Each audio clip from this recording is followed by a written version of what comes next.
perhatian jemaat untuk informasi pelayanan sebagai berikut.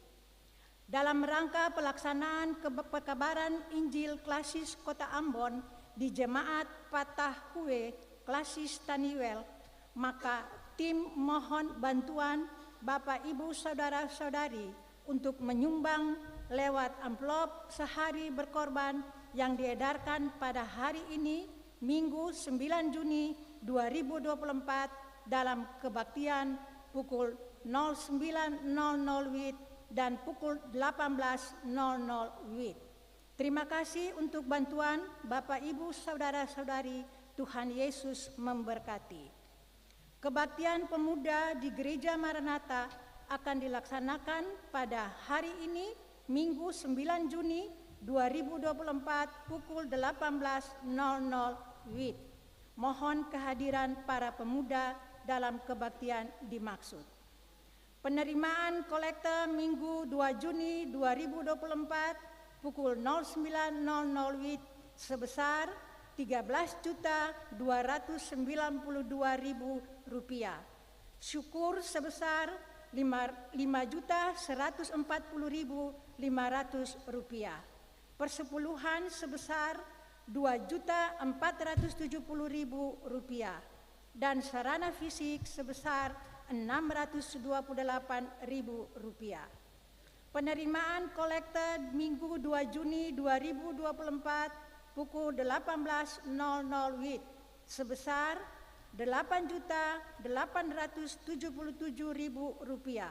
Syukur sebesar Rp1.815.500. Persepuluhan sebesar Rp3.067.000 dan sarana fisik sebesar Rp492.000. Kebaktian Minggu 9 Juni 2024 saat ini dilayani oleh Pendeta E.J. Sopakuaperu. Majelis Jemaat yang bertugas adalah Majelis Jemaat GPM Betanya.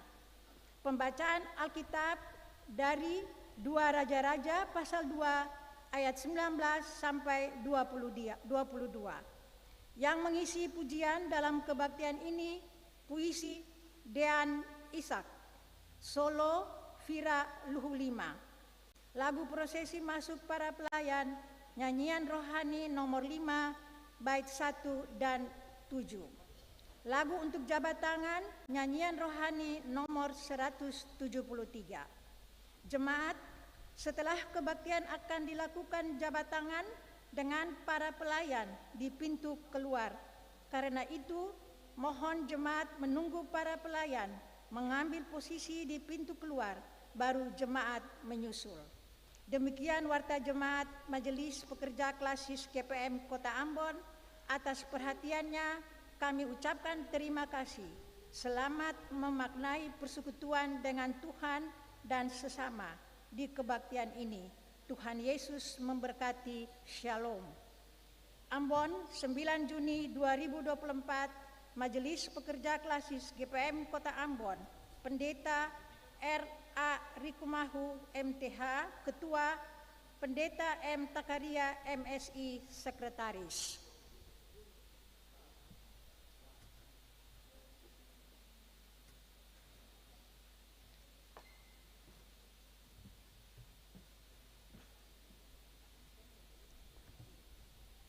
Saudara-saudari yang dikasihi oleh Tuhan, latihlah dirimu beribadah. Latihan badani terbatas gunanya, tetapi ibadah itu berguna dalam segala hal, karena mengandung janji baik untuk hari ini maupun untuk hidup yang akan datang. 1 Timotius 4 ayat 7 dan 8.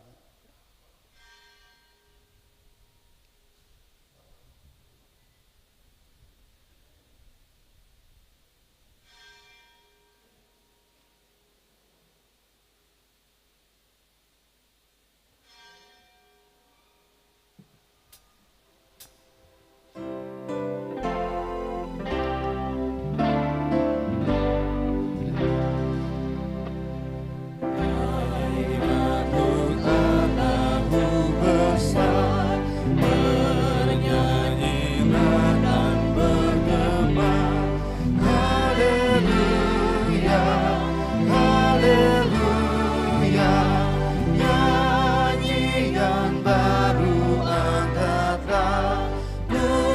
pujaan dari dunia, puji Allah sedekahnya.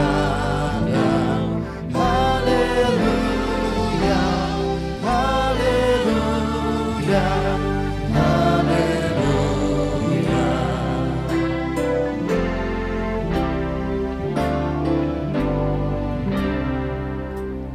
Hai makhluknya sekalian, berhimpun dan bernyanyian. Haleluya, haleluya. Memuji Allah yang kudus, sekarang dan selalu terus.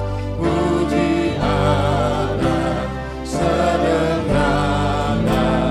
Haleluya, haleluya, haleluya.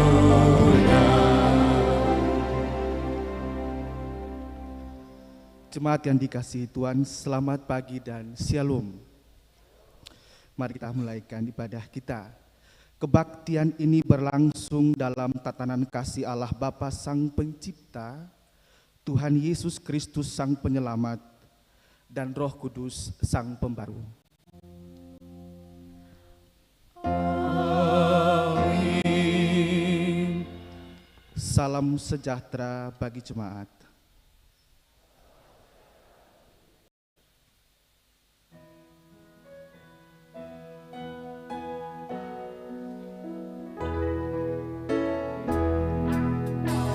Pujilah Tuhan, Raja yang Maha Mulia. Langit dan bumi hendak mempertinggikan Dia. Nyanyilah tambahlah nyanyianmu. Baik dan setia.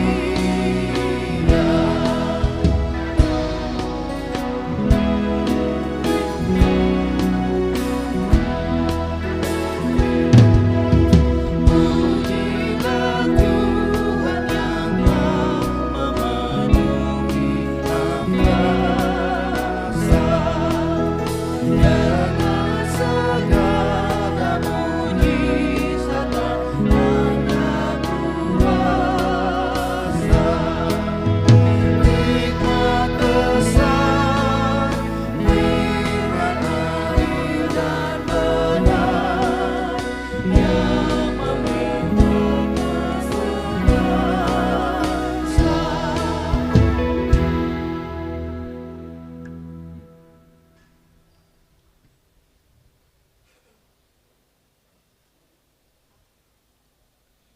Jemaat yang dikasihi Tuhan Yesus, sebagai umat yang mengikuti Yesus, dengarlah ini. Jemaat, marilah dengan penuh kesadaran diri kita mengakui keberadaan kita.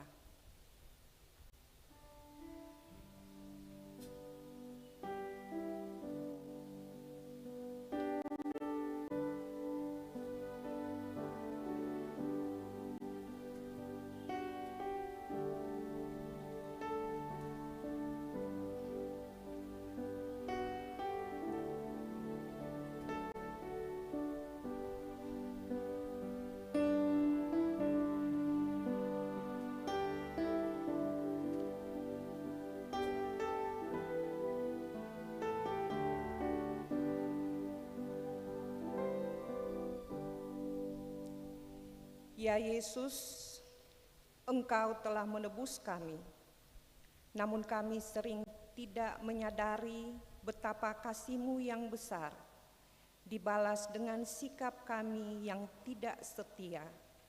Ampunilah kami Tuhan.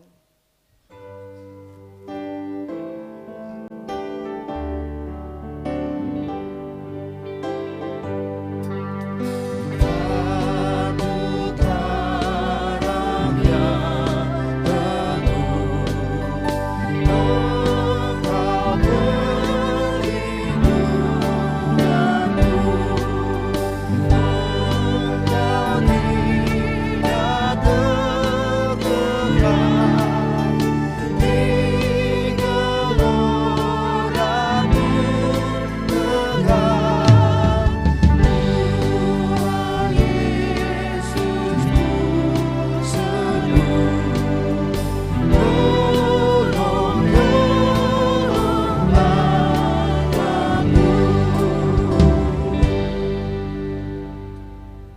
Kami mengaku ingin mengikuti Yesus sepanjang hidup kami.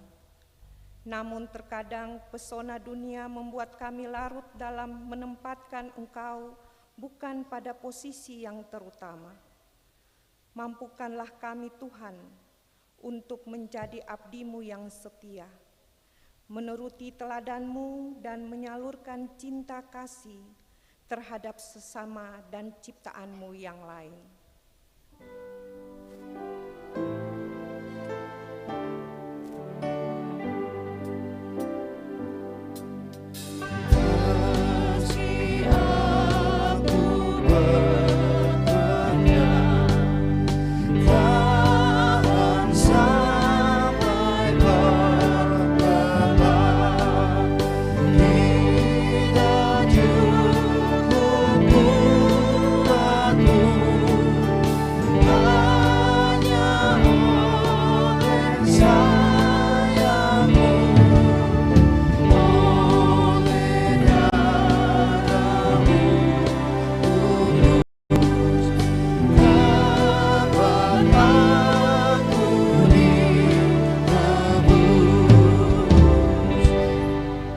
Jemaat diundang berdiri.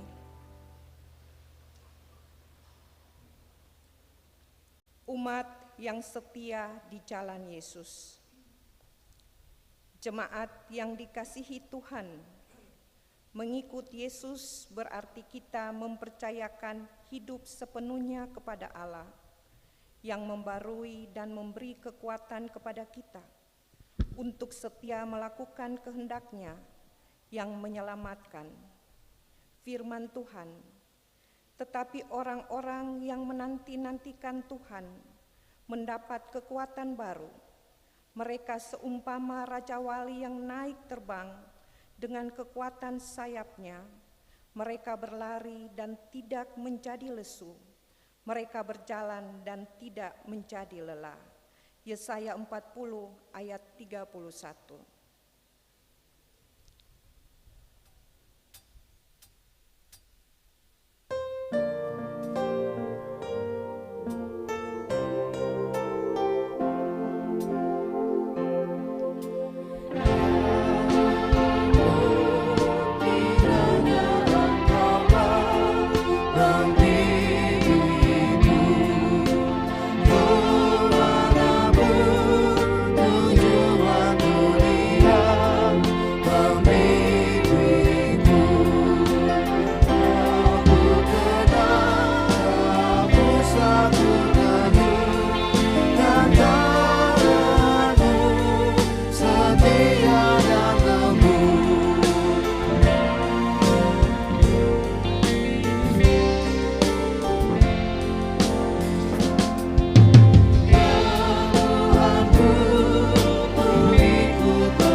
Jemaat yang diberkati Tuhan, di saat ini kita akan membaca bagian firman Tuhan.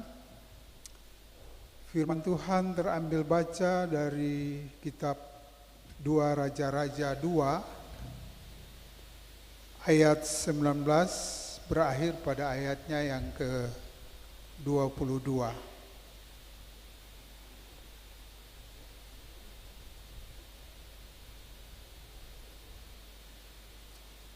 Mari sebelumnya kita berdoa. Datanglah ya Roh Kudus, mampukanlah kami untuk membaca Alkitab dan mengerti pemberitaan firman-Mu serta melakukannya dalam hidup kami. Amin. Kita akan membaca bersama-sama. Perikopnya, Elisa menyehatkan air di Yeridu.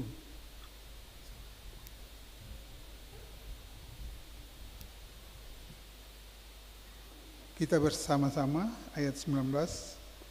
Berkatalah penduduk kota itu kepada Elisa, cobalah lihat letaknya kota ini baik, seperti tuanku lihat, tetapi airnya tidak baik dan di negeri ini sering ada keguguran bayi. Jawabnya, ambillah sebuah pinggan baru bagiku dan taruhlah garam ke dalamnya. Maka mereka membawa pinggan itu kepadanya. Kemudian pergilah ia ke mata air mereka dan melemparkan garam itu ke dalamnya serta berkata, beginilah firman Tuhan, telah kusehatkan air ini, maka tidak akan terjadi lagi olehnya kematian atau keguguran bayi. Demikianlah air itu menjadi sehat sampai hari ini sesuai dengan firman yang telah disampaikan Elisa. Demikian firman Tuhan. Berbahagialah saudara-saudari yang mendengar firman-Nya dan dimampukan untuk menyaksikan namanya kapan dan di mana saja. Haleluya, haleluya, haleluya.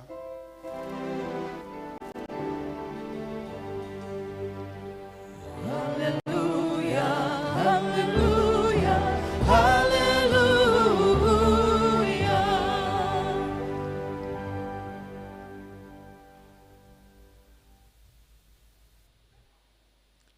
Ibu bapak dan saudara-saudari sekalian, selamat pagi.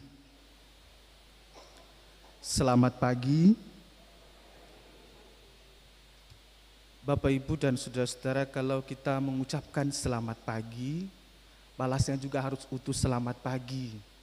Jangan cuma pagi saja. Saya juga tahu kalau ini pagi. Saya ke Bapak Ibu, selamat pagi. Bapak Ibu kesahannya pagi saja tidak selamat. Bahaya itu Bapak Ibu. Sekali lagi selamat pagi. Ya. Khotbah pagi ini saya beri judul, semoga bisa ditayangkan. Judulnya, telah kusehatkan air itu, beriman di tengah krisis lingkungan. Kata-kata judul ini diambil dari ayat bacaan kita tadi. Telah kusehatkan air itu, beriman di tengah krisis lingkungan. Kalau kita perhatikan akhir-akhir ini Bapak Ibu, mulai dari akhir Mei sampai sekarang, ada satu hashtag yang viral, yaitu All Eyes on Papua. Salah satu tagar yang berupaya untuk membangun kesadaran bersama tapi juga dukungan terhadap persoalan hutan dan tanah masyarakat adat di Papua. Bagi orang Papua, hutan dan tanah itu bukan hanya perjuangan biasa, sebab mereka memandang tanah itu sebagai rahim perempuan. Karena itu perjuangan itu juga adalah perjuangan untuk membela rahim perempuan. Dan kita lihat bagaimana semangat juang dan gigih mereka untuk betul-betul memperjuangkan hal ini. Karena ini berhubungan dengan membela rahim perempuan. Jadi karena itu bukan suatu perjuangan biasa. Hampir senada dengan gerakan ini, bacaan kita hari ini memberi gambaran bagaimana Elisa juga memberi respons terhadap permintaan atau bahkan keluhan penduduk Yeriho terhadap masalah air. Masalah air ini bukan masalah biasa, ini krisis air yang luar biasa waktu itu di kota Yeriho. Dan karena itu Elisa merespons keadaan krisis air itu dengan menanggapinya segera. Mendengarkan keluhan orang-orang Yeriho dan meresponnya segera. Apa yang bisa kita maknai dari tindakan Elisa itu dan bagaimana komitmen iman kita, pembaharuan iman kita di tengah krisis lingkungan yang sungguh masif akhir-akhir ini. Hal pertama Bapak Ibu, Yeriho dan krisis air, itu kita lihat kalau kita belum tutup Alkitab, mungkin kita bisa buka, saya tunjukkan di hari Minggu setelah baca Alkitab, mudah-mudahan jangan tutup, kita buka supaya kita melihat bagian ayat demi ayat kita maknai di hari ini. Di ayat 19 dikatakan dengan ungkapan air itu tidak baik. Apa maksudnya airnya tidak baik? Apa yang membuat air itu tidak baik? Kalau kita lihat teks Ibraninya, itu dipakai kata Hamayim Raim. Hamayim itu air, Raim itu sebetulnya air yang tercemar. Jadi yang dimaksud dengan air yang tidak baik itu artinya airnya tercemar. Apa yang membuat airnya tercemar? Kurang lebih ada dua yang membuat air di Yeriho itu tercemar. Yang pertama itu adalah adanya zat radioaktif sebagai akibat dari gempa bumi yang terjadi waktu itu. Tapi hal yang kedua adalah adanya radiokarbon di dalam air karena endapan tulang-tulang hewan yang sudah lama itu membuat kondisi air tercemar. Ini dua hal yang membuat air di sekitaran Yeriho itu tercemar. Kita pun juga hidup dengan kondisi yang hampir sama. Di tengah-tengah kehidupan kita, kita menjumpai pencemaran air. Berbeda dengan di Yeriho, pencemaran airnya karena aktivitas alam. Pencemaran air saat ini terjadi karena tindakan manusia yang mencemari air. Tindakan itu ditunjukkan dengan perilaku membuang sampah yang sembarangan dan saya bisa katakan brutal ya. Di mana-mana dibuang sampah, dari angkot-angkot, dari mana-mana sampah dilemparkan begitu saja. Makanya tidak heran Bapak Ibu kalau waktu Ambon diguyur hujan dan kita lihat sampah-sampah keluar dari gorong-gorong dan tempat-tempat di mana sampah itu terendam, itu bagian dari alam membersihkan dirinya. Dengan hujan yang lebat itu alam membersihkan dirinya dari kekotoran yang diakibatkan oleh kita. Makanya waktu kita jalan setelah hujan banyak sampah-sampah yang keluar di permukaan jalan-jalan bahkan itu. Tindakan kita yang mencemari air, bahkan mencemari lingkungan ini, itu tindakan yang tidak beradab. Kenapa dikatakan tindakan tidak beradab Bapak Ibu? Sebab air itu bukan hanya sumber kehidupan. Air itu juga sumber peradaban. Di satu sisi air itu sumber kehidupan, tetapi di sisi lain air itu sumber peradaban. Karena itu orang bisa menjadi beradab dari cara dia memperlakukan air. Orang yang beradab itu orang yang menghormati air, memakainya dengan bijaksana, memperlakukannya dengan penuh hormat. Air di rumah kita, tapi juga air laut, di sungai dan di mana-mana. Karena itu kita bisa melihat bagaimana seseorang beradab dari dia memperlakukan air. Ini hal pertama yang perlu kita ingat bersama. Hal kedua, Ibu Bapak dan Saudara-saudara, setelah ungkapan airnya tidak baik, ada kata-kata yang mungkin bagi kita tidak biasa, yaitu adanya kondisi keguguran bayi. Di ayat 19 itu. Apa yang mau dimaksudkan dengan kalimat keguguran bayi?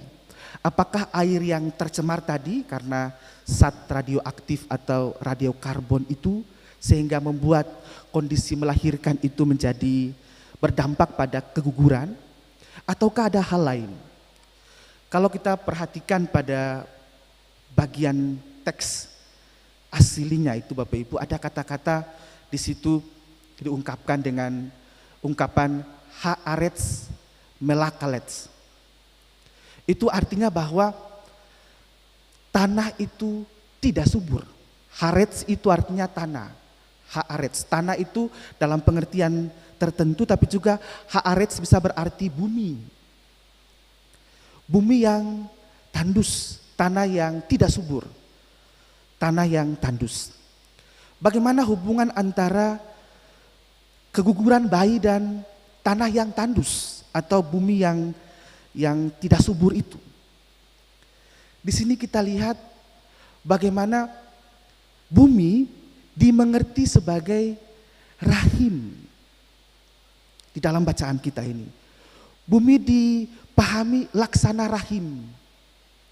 Rahim seorang ibu, rahim perempuan yang di dalamnya tumbuh janin, bertumbuh, berkembang, kemudian lahir.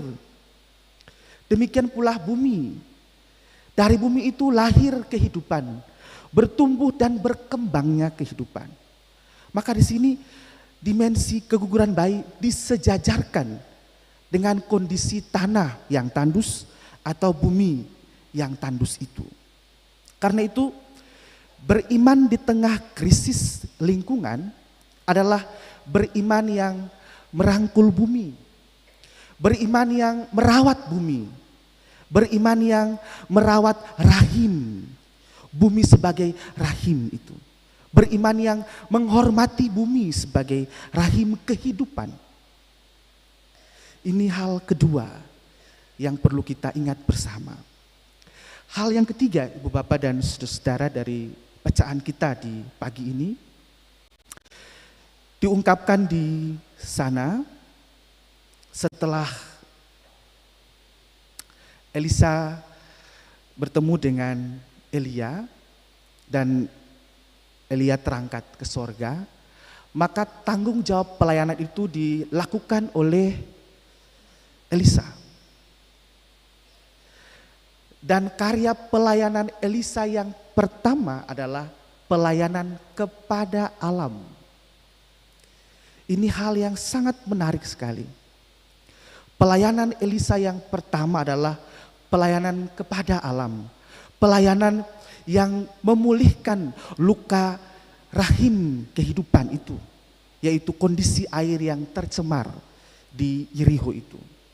Karena itu di dalam kesadaran beriman di tengah krisis ekologi, maka pelayanan kita tidak hanya pelayanan yang berorientasi kepada manusia, tetapi juga pelayanan yang terarah kepada alam. Pelayanan yang peduli kepada lingkungan kita. Pelayanan yang memeluk sekitar kita. Pelayanan yang tidak mengabaikan alam kehidupan kita.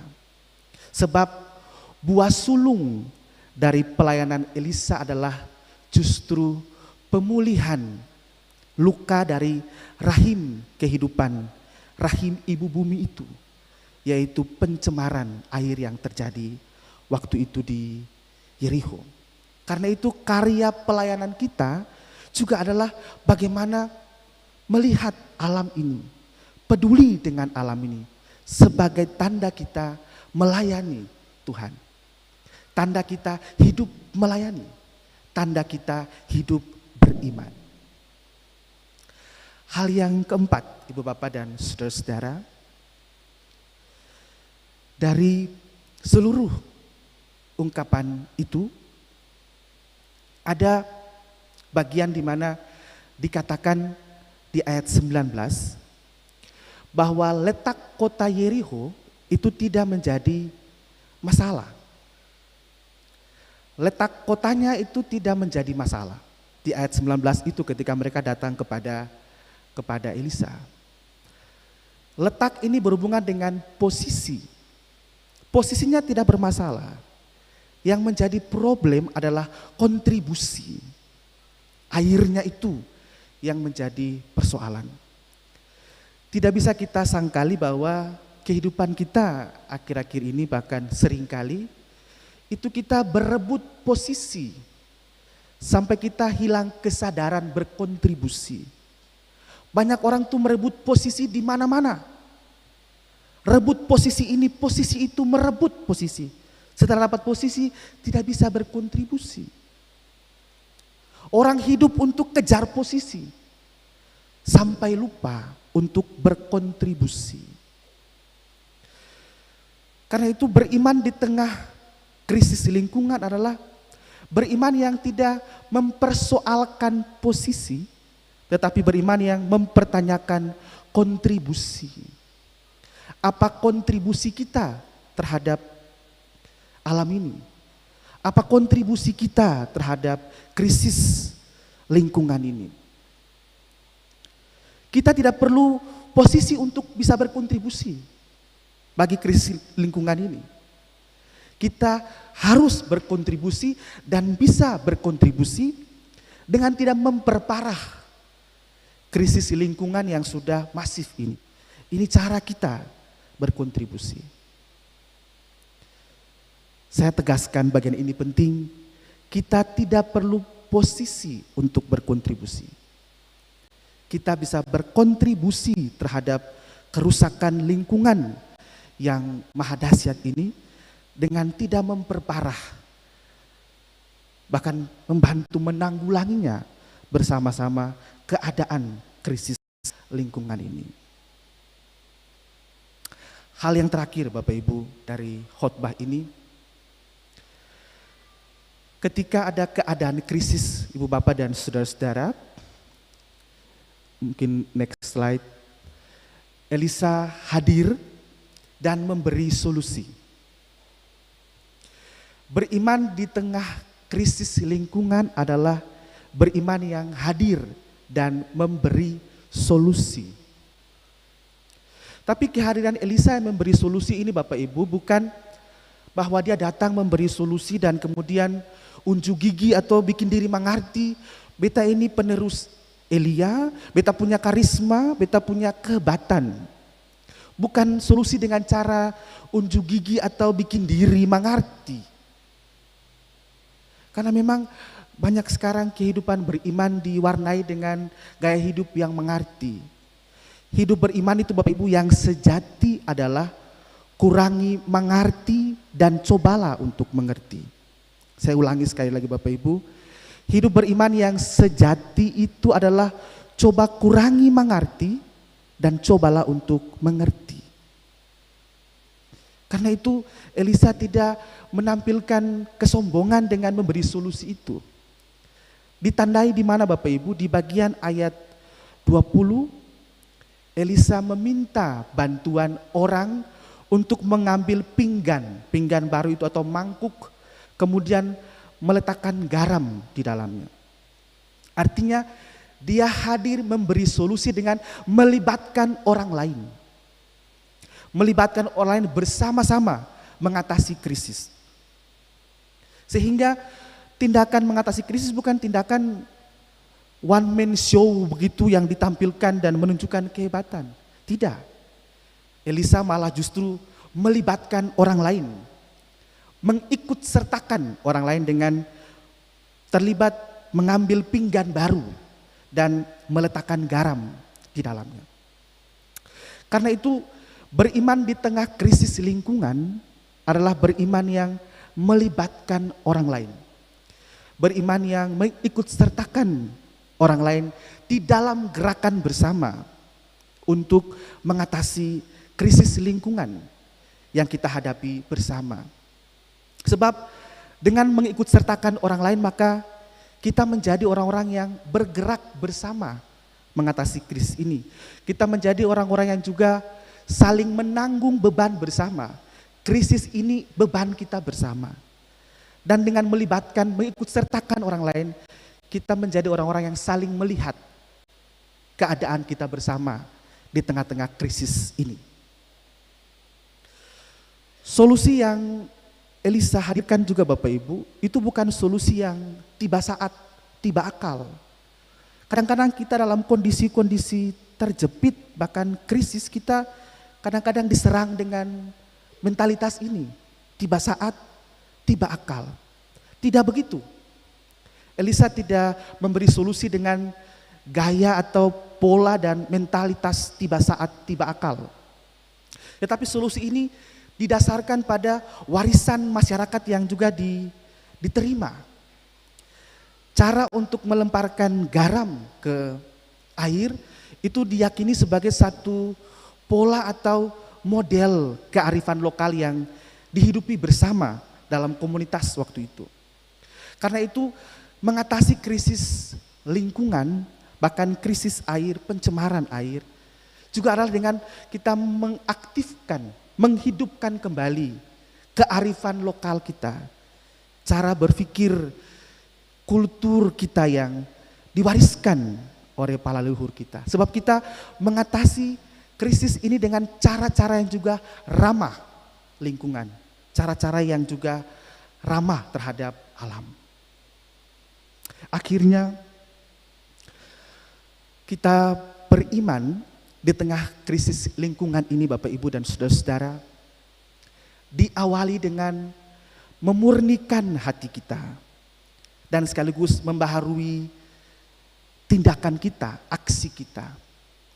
Tanda pemurnian hati itu dan pembaharuan diri itu ditandai dengan pinggan baru, mangkuk yang baru. Mangkuk yang baru itu mewakili cara pandang yang baru, tapi juga pembaharuan hidup kita untuk menyikapi krisis lingkungan itu. Dan kemurnian hati itu ditandai dengan garam. Garam sebagai tanda kemurnian hati, kemurnian batin untuk merawat alam ini, merawat bumi, merawat rahim kehidupan. Tuhan memberkati kita semua. Amin.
Mari bersama-sama kita berdiri dengan semua orang percaya di segala abad dan tempat. Kita mengaku iman percaya kita dengan berkata bersama-sama. Aku percaya kepada Allah, Bapa yang Maha Kuasa, Khalik langit dan bumi, dan kepada Yesus Kristus, Anak yang tunggal Tuhan kita, yang dikandung daripada Roh Kudus, lahir dari anak darah Maria, yang menderita dari bawah pemerintahan Pontius Pilatus, disalibkan, mati dan dikuburkan, turun ke dalam kerajaan maut.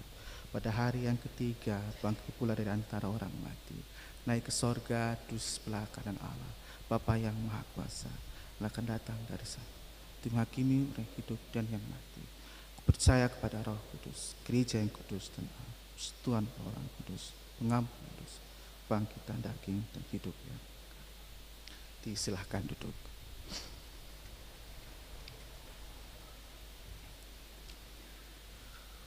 Kesaksian iman melalui puisi disilahkan.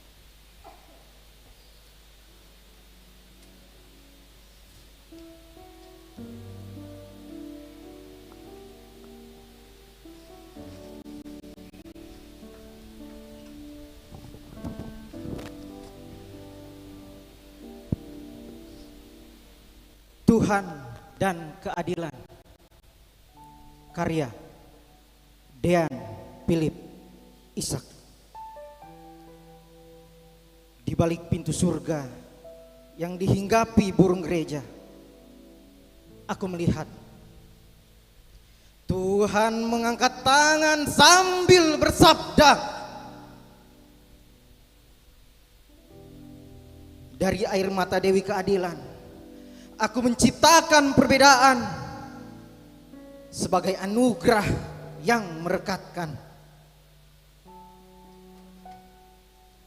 Namun, harapan Tuhan dan kenyataan tak jodoh.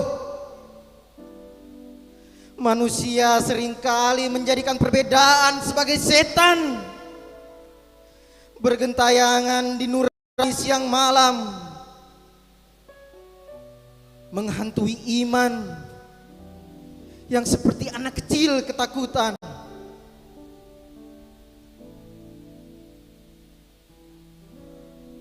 Untuk setiap keresahan yang berguguran, mari renungkan beberapa hal.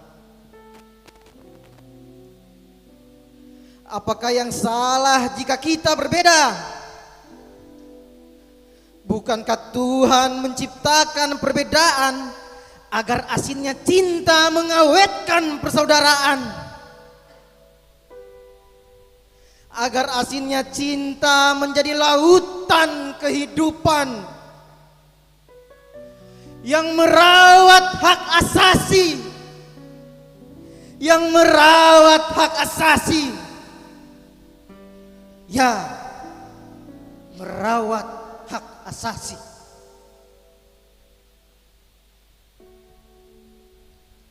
Lihatlah, lihatlah, karena beda kepentingan, hak asasi manusia dijadikan rongsokan, hak asasi manusia diinjak-injak. Tangisan-tangisan pecah di penjuru semesta. Nyawa begitu murah dilumuri darah. Apakah yang salah jika kita berbeda? Di rumah demokrasi, cat temboknya harus warna-warni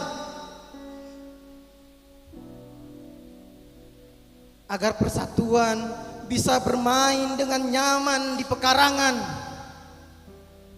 di bawah pohon toleransi yang rimbun perbedaan.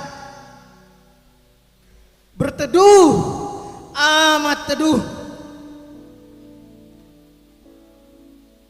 Kita berbeda, saling mengasihi.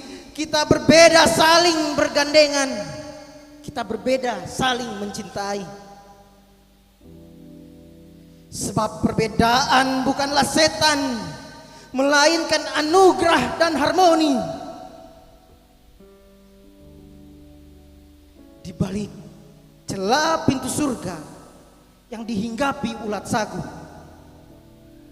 aku melihat dan mendengar Tuhan berdoa. Begini doanya: Ya Allah, semoga perbedaan yang kuciptakan bisa merekatkan persaudaraan, merawat hak asasi manusia demi kemanusiaan, demi kemanusiaan. Amin. Ambon, 6 Desember 2023. Sekian dan terima kasih.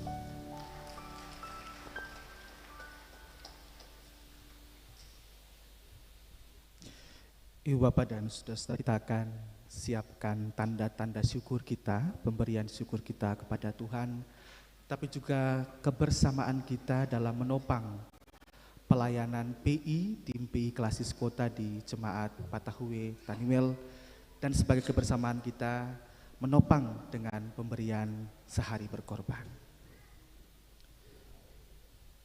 Jemaat, marilah kita mensyukuri berkat Allah dengan menyerahkan persembahan kita kepadanya sambil mengingat firman Allah. Sebab daripadamulah segala-galanya, dan dari tanganmu sendirilah persembahan yang kami berikan kepadamu. 1 Tawarik pasal 29 ayat yang ke-14b. Sambil persembahan diberikan, jemaat menyanyikan nyanyian rohani nomor 133 dan nomor 160, bait 1 dan seterusnya.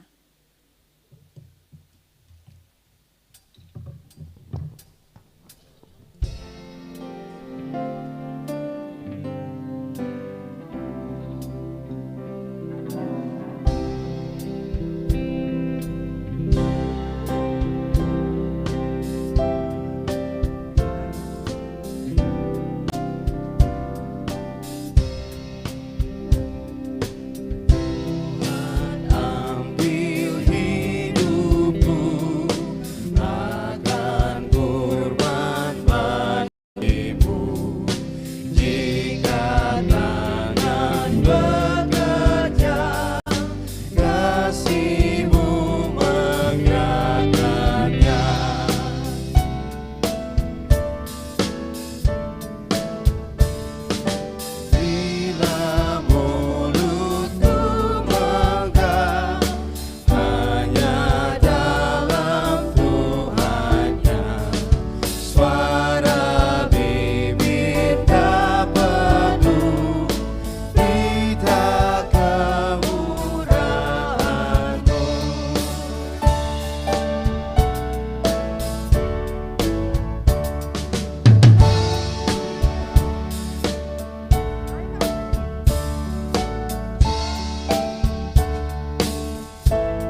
Jemaat, mari kita berdoa.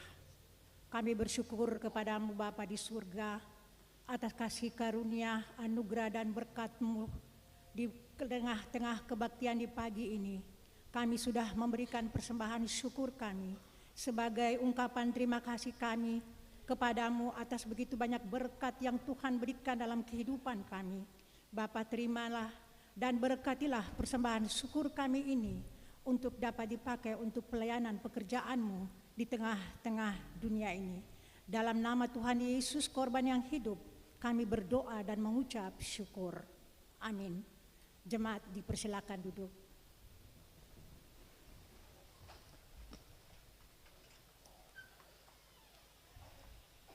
Kesaksian pujian solo dari Vira 25, silakan memuji Tuhan.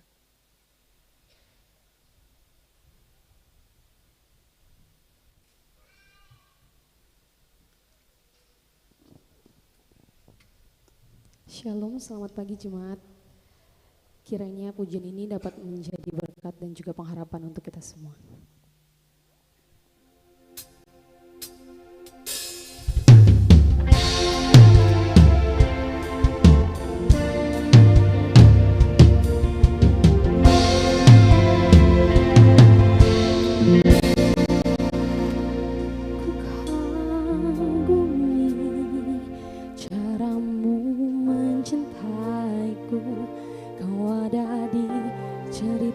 Proses hidupku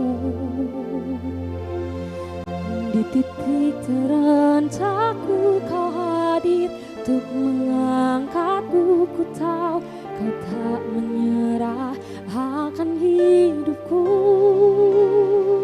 Ku kagumi caramu mencintaiku. Kau ada di cerita proses hidupku. Di titik terendahku kau hadir untuk mengangkatku.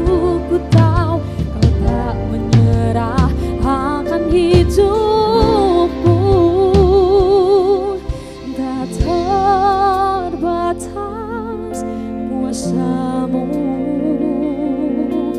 tak terduga caramu.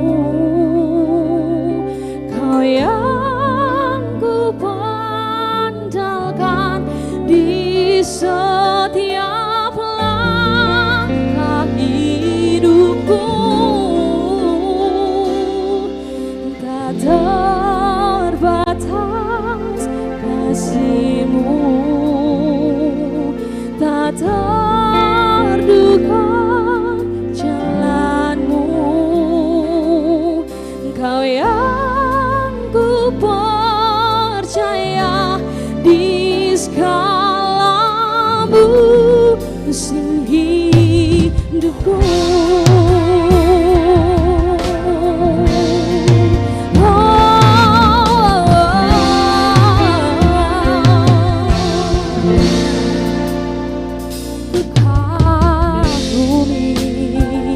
Caramu mencintaiku, kau ada di cerita proses hidupku.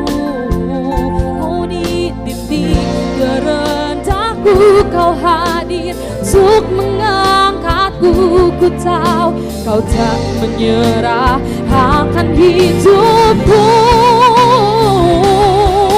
Tak terbatas kuasa-Mu, tak terduga caramu.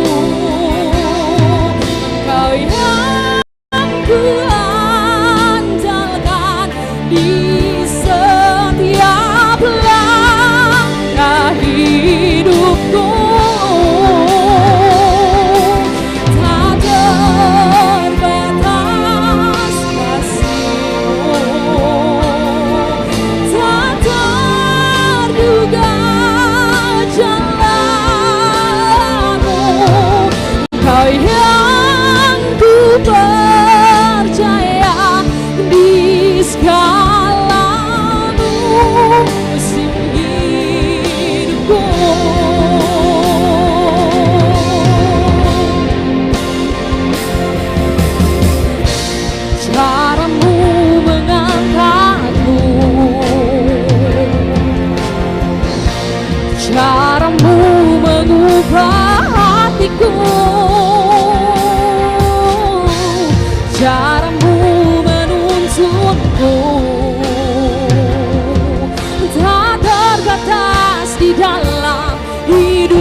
Mari bersama kita tenangkan hati kita dan menyatu dalam doa syafaat.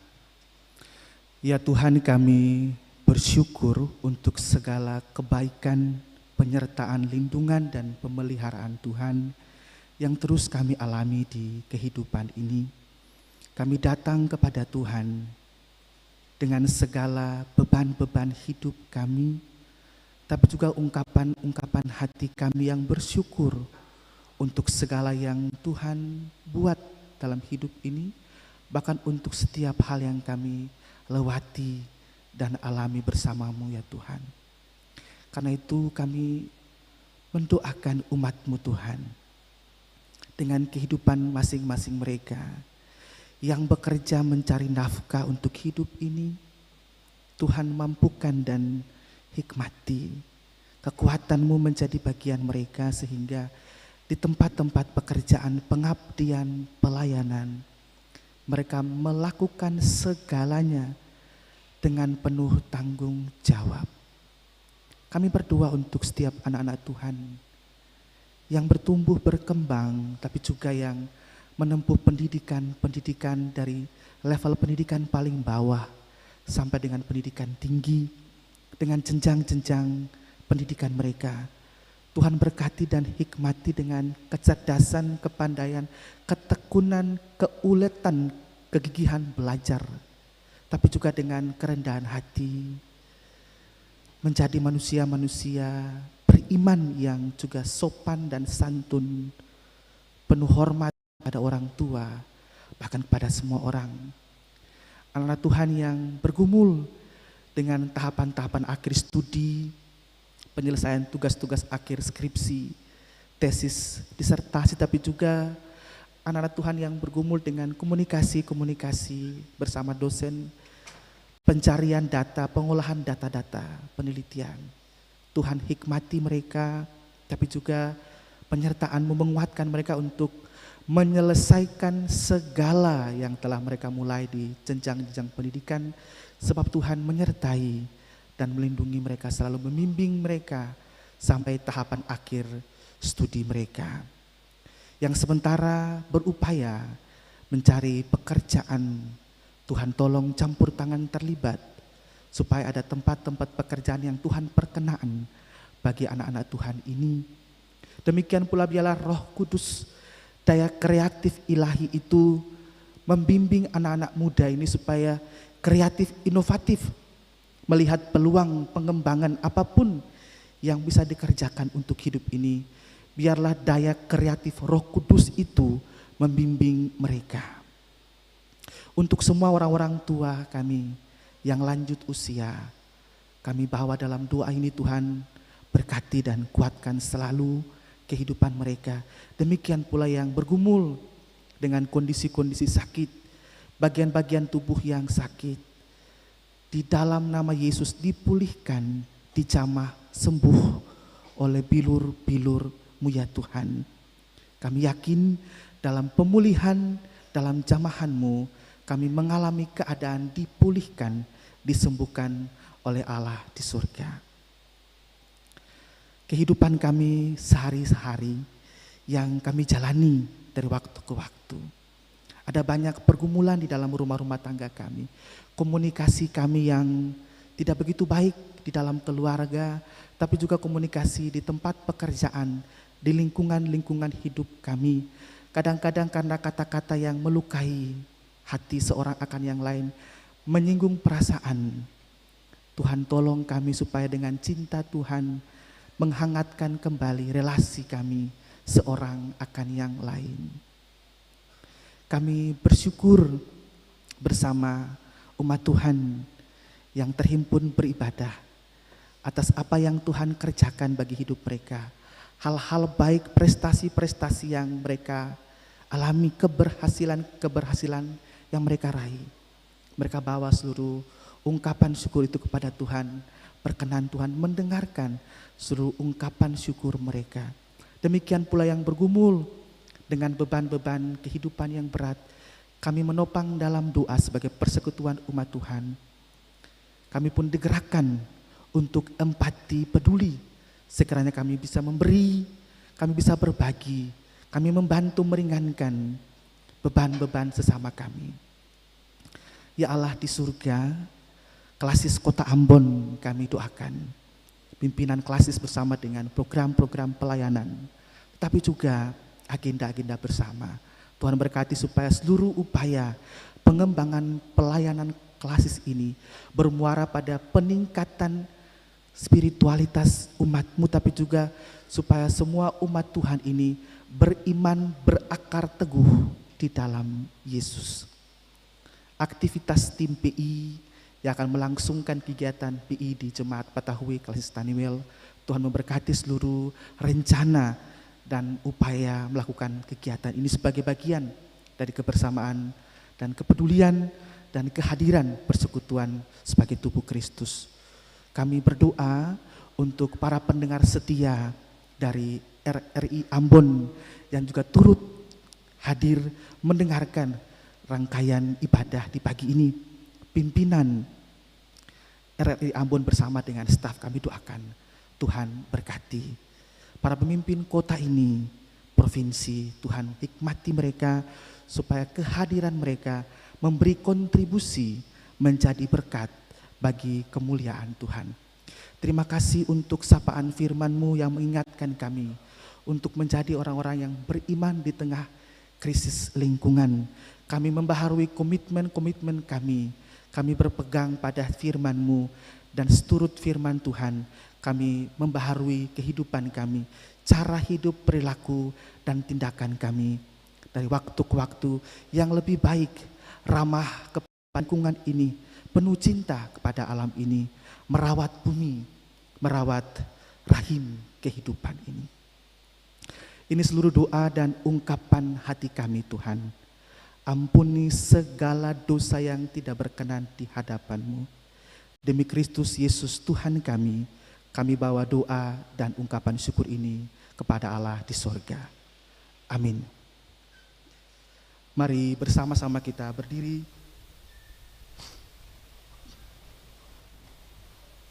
Saudara-saudara, pergilah, jalanilah hidupmu sehari-hari bersama kasih Tuhan. Percayakanlah seluruh hidupmu kepadanya dalam mewujudkan berbagai tanggung jawabmu.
Untuk seluruh tugas dan pengabdian kita merawat bumi, merawat rahim kehidupan, terimalah janji penyertaan Allah.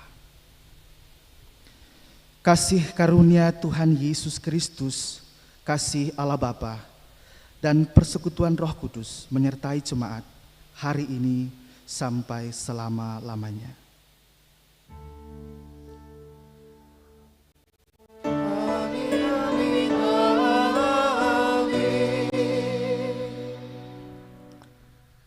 Disilahkan duduk untuk doa syukur.